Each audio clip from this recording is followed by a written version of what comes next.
But I do think technology can be a dangerous thing because it changes the way we do things and the way we think about things. And sometimes it changes our perception of who we are and what we're about. And by the time we realize it, we're living in a different world with different assumptions about such fundamental things as property and privacy and dignity. And by then, it may be too late to turn back the clock. When I think of the new frontiers of the internet, I'm reminded of a science fiction story I read in college by my favorite science fiction author, Isaac Asimov. It's called The Dead Past, and it goes something like this. Scientists have invented a machine called a chronoscope that can be used to view any time in the past, anywhere in the world, but this technology is being suppressed by the government. Historians have to get a license in order to do research on it and study, Carthage or Rome or one of those places back then. But the government is very unwilling to issue licenses. It's very difficult to get these licenses, and a lot of scientists are frustrated. So a frustrated historian teams up with a frustrated physicist and a frustrated journalist, which is a dangerous combination right there, trust me. And together they reverse engineer the chronoscope.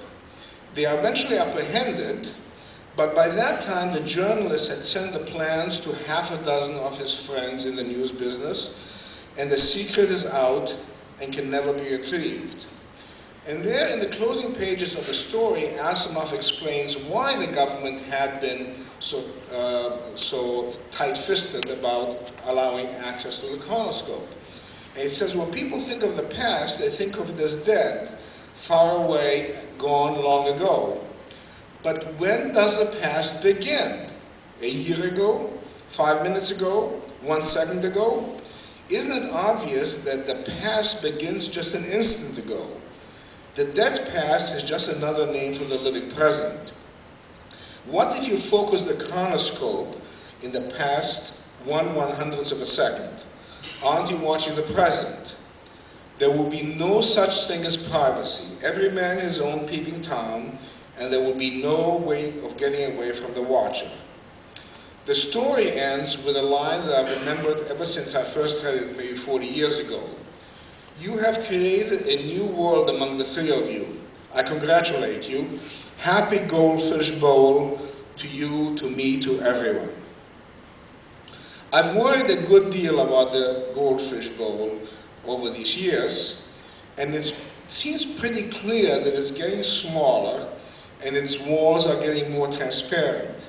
To give you just one example, the other day one of my sons sent me a link to a satellite picture of my house on Google Maps. You could not only see the house pretty clearly in detail, but you also could see who was at home from the 2 cars in the yard. One of them was my son's Subaru, and the other one was my brother-in-law's truck, a gray Avalanche, very clearly seen. I was very happy that I hadn't been taking one of my famous nude sun baths on the patio. Even without the magic of the internet, our lives have become far more visible. I drove here yesterday from San Jose. I drove to Santa Rosa and Laytonville and Fortuna.